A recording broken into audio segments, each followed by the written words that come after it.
তাকিয়া যখন অঙ্ক পড়তে বসছে, তো তাকিয়া বুঝতেছে না এই অঙ্কগুলা তার যোগ কোনটা বিয়োগ কোনটা ভাগ কোনটা, মানে সে করতেছে ঠিকই বাট সে জানতেছে না যে তার এখানে, তাই তো তাকিয়া তুমি এখানে প্রবলেম কি তোমার অঙ্কগুলোর মধ্যে? প্রবলেম হচ্ছে আমি এগুলো বুঝতেছি না যে কোনটা বিয়োগ কোনটা যোগ কোনটা গুণ কোনটা ভাগ। কিন্তু তুমি যোগ বিয়োগ গুণ ভাগ পারো, হুম। কিন্তু অঙ্ক পইরা বুঝতেছো না যে যোগ বিয়োগ ভাগ কোনটা। এখন এই সমস্যা যাদের আছে তারা এই ভিডিওটা যদি দেখেন তাহলে হয়তো বা অঙ্কতে ক্লিয়ার হয়ে যাবেন। তো তোমার অঙ্ক মেন সমস্যা আমি আগে এটাই ধরি যে এটা তোমার বেশি সমস্যা হচ্ছে, এটা পরীক্ষায় আসবে, এটা ইম্পর্টেন্স।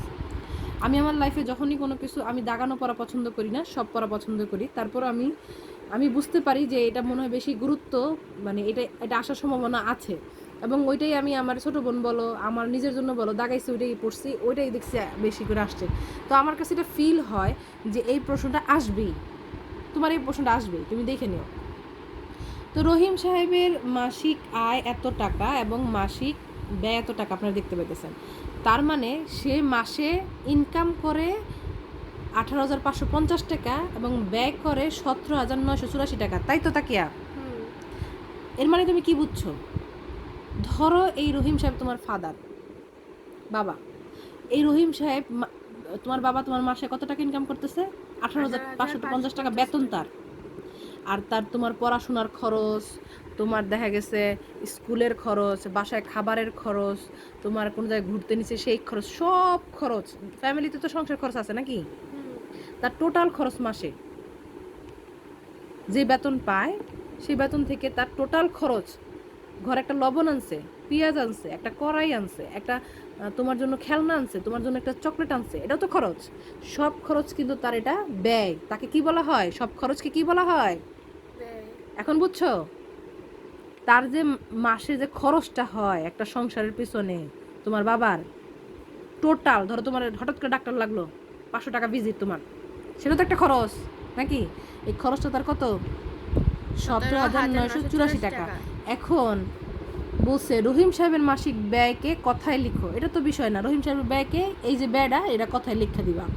দ্বিতীয় প্রশ্ন হচ্ছে রহিম সাহেবের মাসিক জমা কত? সে তো টাকা ইনকাম করে, এটা এই দেখো, এটা টাকা ইনকাম করে এটা নাকি মাসে, আর সব খরচ করে ফেলা এটা। এখন এটার থেকে এটা যদি আমি বাদ দিই তাইলে তো তার জমা থাকে কত সেটা বেরোয় যাবে, বুঝছো? মানে এই যে টাকা তার মাসে যে বেতনটা পায় তোমার বাবা, এই টাকাটা বেতন পায়, আর তোমাকে সব খরচ হয় এটা, আর তার পকেটে কয় টাকা থাকে? এটা তো তার খরচ। অবশ্যই তার আয়টা দেখা যাচ্ছে বেশি, তার খরচটা একটু কম, কিছু টাকা তো এখানে আছে দেখা দিতেছে, এখানে 18,000 17,000, অবশ্যই 1-1.5 টাকা থাকতেছে, সেটাই সে জমাইতেছে ব্যাংকে নাকি?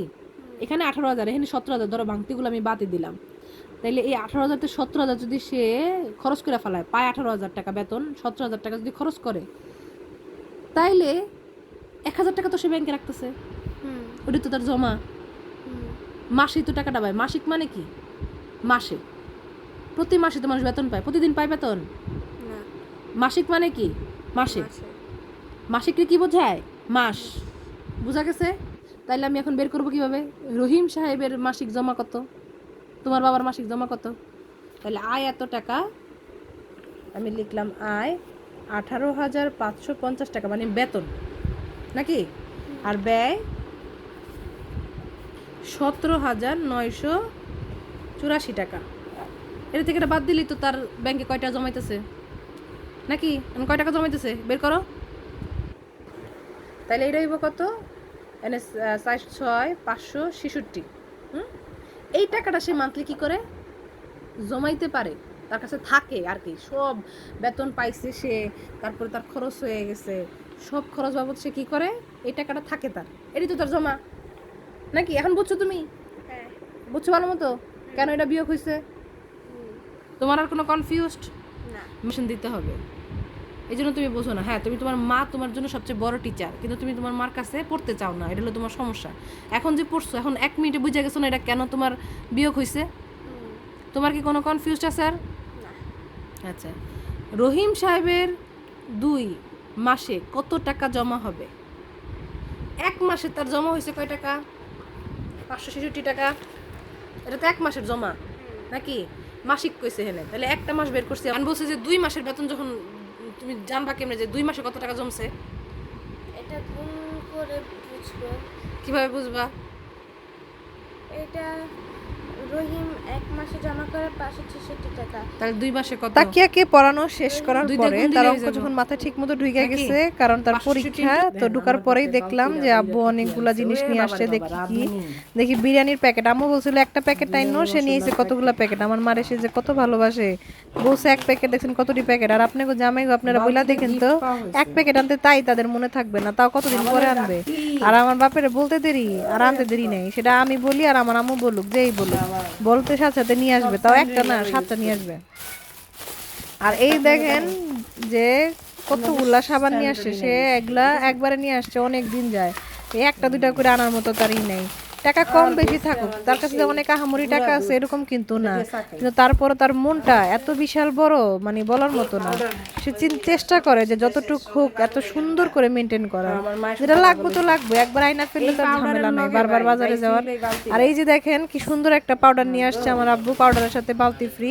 বালতির আম্মুরে গিফট করছে, আম্মু তো বালতি পায় সেই খুশি, কারণ যে যার যতই মহিলা যতই বালতি থাকুক না কেন, বালতি যদি পায় একটা তাহলে আরো বেশি খুশি হয়। আর এই যে দেখছেন 2 কেজির সাথে একটা বালতি ফ্রি পাইছে, 2 কেজি পাউডার সাথে বালতি ফ্রি দেয়। 2 কেজির দাম আছে ধরেন 350 টাকা, আর বালতির দাম আছে প্রায় 150 টাকা, তাহলে তো 150 টাকা মাত্র নিল পাউডারে, তাহলে আপনি পাউডারও পাইলেন, বালতির বালতিও পাইলেন, লাভ আপনার 2 জায়গায় না। এই জন্য আপনি এই পাউডারটা ইউজ করতে পারেন। এটা নতুন পাউডার, তো ইউজ করে আপনাদের জানাবো না কেমন, তবে পাউডার তো পাউডারই, পরিষ্কার হইলেই চলে, কাপড় চোপড় ভিজাই রাখা।